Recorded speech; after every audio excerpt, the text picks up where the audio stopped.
Alright, hey guys, welcome back. So today's video is going to be very different from my channel. My last video was as well, and this is actually the video that I said I was going to do before that video, and I'm sure you can tell by the title what this is about. But it's going to be all about my experience being adopted and my adoption story. If you guys did not watch my previous video, it was a total ratchet rant where I just went off about something that really gets under my skin. So if you guys are curious to find out what that is, I will link it down below. But today's video is going to be about my adoption story. If you guys have been with me for a long time, you probably already know that I am adopted, but if you are new to my channel or are joining me because of this video, welcome.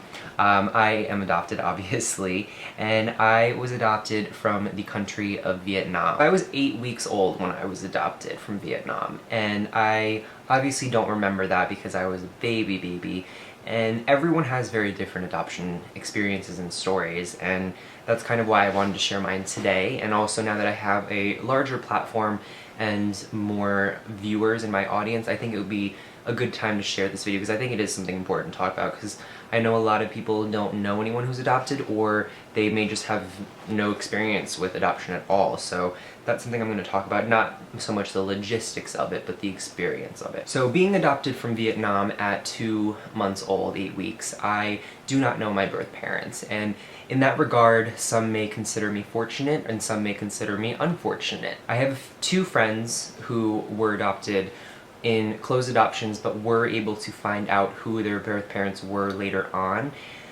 and upon meeting them, the encounters were not good. It didn't go well, and it's very sad when something like that happens. So in that regard, I am very fortunate that I don't know my birth parents. On the flip side, it is kind of unfortunate to not know more about where I come from, or not know the language of my country, more about just Vietnamese people and that part of the world in general. Even its neighboring countries I don't really know much about. So that's one downside. But I also am so fortunate to have been adopted.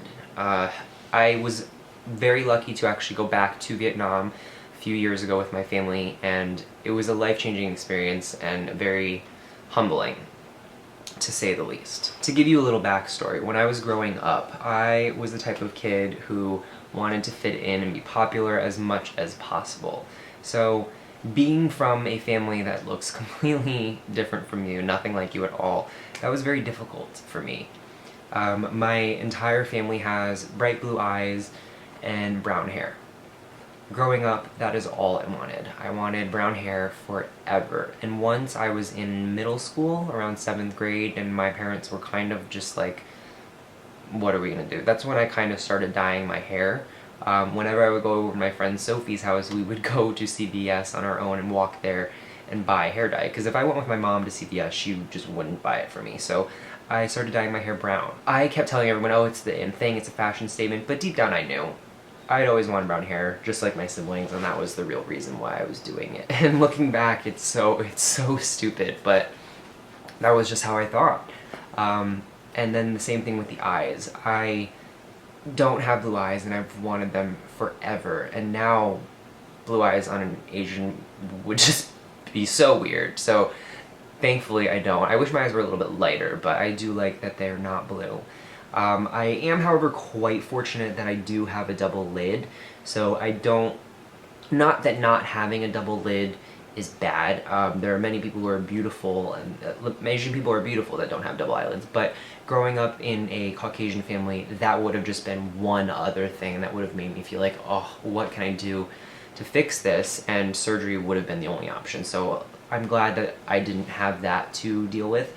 But anyway, getting back onto that, so growing up, all I ever wanted was to, you know, change myself to be as white as possible, and I think that's a little apparent just in the way, obviously, that I speak. I'm completely Americanized, the way I dress as well, also just my features too. A lot of people tell me like, oh, you're Asian but not really, like, you look white. And I get what they mean. Growing up in a westernized culture, I am all about contoured cheeks, sculpted brows, the whole thing, which is a very American and somewhat Caucasian thing, not really. I guess they just mean I don't look Asian. I could look Spanish too or anything like that, but I don't look typically Asian. As you guys know from my Asian beauty trends video that I did a few weeks ago with Edward, which I'll also link down below, Asian people generally like a softer brow, not as sculpted of cheeks, and paler skin, so I look very off for an Asian. So that was kind of my goal, was always to just look as not Asian as possible. When I was making friends in school, I would stay away from the Asian kids because I always heard that, oh, Asians always hang out together in groups, which they kind of do, and I can say that because I am Asian. Just kidding, but like, you know what I mean. It's kind of like a stereotypical thing, which unfortunately is kind of true. But anyway, wanting to be just as much a part of my family as I could, I really didn't want to have Asian friends. And this is not saying that I think there's anything wrong with Asian people. Please don't take this that way, and you really shouldn't take that way anyway, because I am Asian, so that's just dumb. But you know what I hope you guys get what I mean. Like, if you, like, just put yourself in my situation, you understand what I mean. So if I don't look like my family, my family's not Asian, so I want to look everything but Asian. If my family were African American and I was adopted into a black family, all I would want to do is look black. Like, it's the same thing. It's not Asian itself. So, I just wanted to get that out there, even though I really shouldn't have to. That should be self-explanatory. But moving forward, being adopted and growing up that way, it gave me a lot of problems, and I don't remember too much my early childhood just because of something that happened in middle school and all. That's another video for another time. If you know me in real life, you know what I'm talking about. But for the longest time, it was just something that I really struggled with and never talked to my family about. And that's another part. Talk to your family. And it wasn't until that we went to Vietnam when this started to change. I just realized Tati wasn't in the video.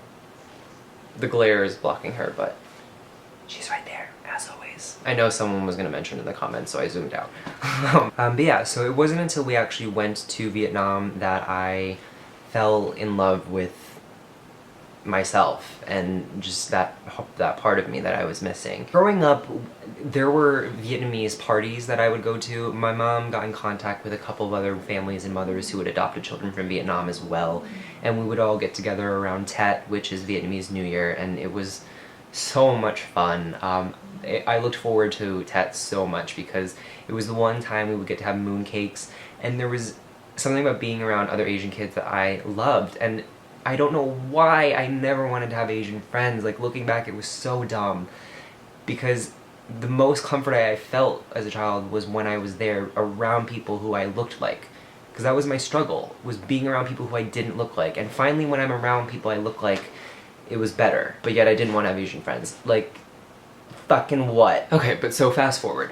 Now, that's just a small chunk and it's not really super relevant. But to move forward with this story, it wasn't until we actually went to Vietnam that I got an appreciation for it. And we went, my entire family. It was my mom, my dad, my brother, my sister, her husband, my 2 aunts, and myself, so there were 8 of us. And we flew from New York, JFK, to Anchorage, then Anchorage to, I believe it was either Seoul or Taipei, and then to Hanoi. We started in Hanoi. We stayed for a few days and just did shopping and took some tours around the town. And the people there are incredible. They are so gracious and so nice, and the food is ridiculous. If you guys have never had pho, you have to have it, or spring rolls. It's making me so fucking hungry. And so cheap too. Like, dumbly inexpensive. You guys can eat anything. Like, it's amazing, and the food is so good. But I will talk about a separate video just dedicated to the Vietnam trip another time, because there's too much. But so while we were there, it wasn't until then that I realized just how different I was even from Vietnamese people, let alone my own family. So it kind of even made me think even more like, whoa, I'm not fitting in anywhere.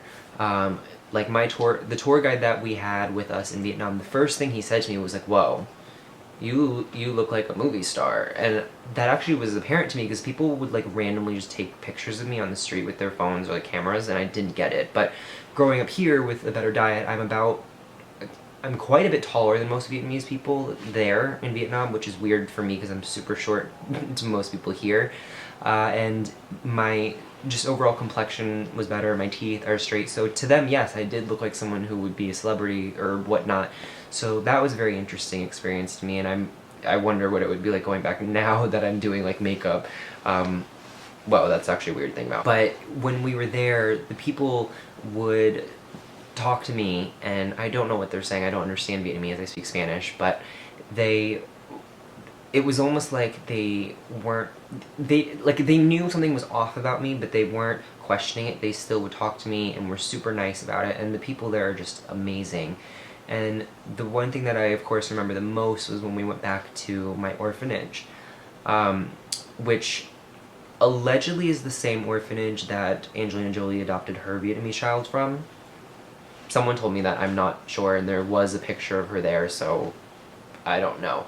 But when we got there, one of the workers at the orphanage actually remembered me from when I was a baby. And that was just crazy, you know, that someone is still working there who remembered me. And we walked through the whole orphanage. We took a tour of the infant wing, the like cafeteria, like feeding, that sounds like they're livestock, like the cafeteria area, the playground, and like then the residential like quarters where they live and sleep. And you guys, it was so different. Not just the orphanage itself, the whole country's so different from here, but that goes without saying, it's a different country. But if you've never been to a different country, it's a really eye-opening experience at how lucky we are here in America, or even any other country. If you're watching this from the UK or Australia or any developed country, it's crazy how different it is when you go to these places. Roads are not as in good a condition, the buildings, the water quality just isn't as high, and